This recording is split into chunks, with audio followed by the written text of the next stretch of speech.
everyone, sa video na ito malalaman ninyo kung paano po mag-bank transfer gamit po ng GCash nyo. Kaya kung gusto nyo malaman, panoorin po ninyo yung video na ito hanggang dulo dahil ang video ito ay makakatulong sa inyo.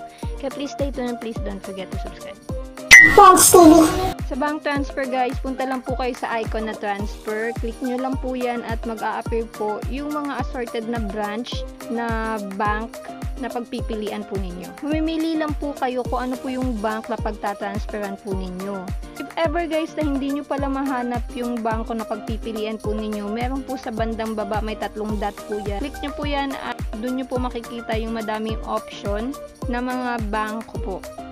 So after nyo po makahanap ng bangko na pagtatransferan ko guys, dito guys ilalagay ninyo kung magkano po yung iba-bank transfer po ninyo, account name ng ipagbabank transfer ninyo at pati yung account number po.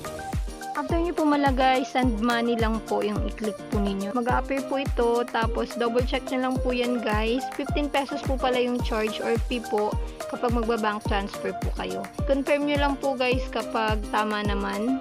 Screenshot nyo lang po at congratulations sa kapag bank transfer na po kayo.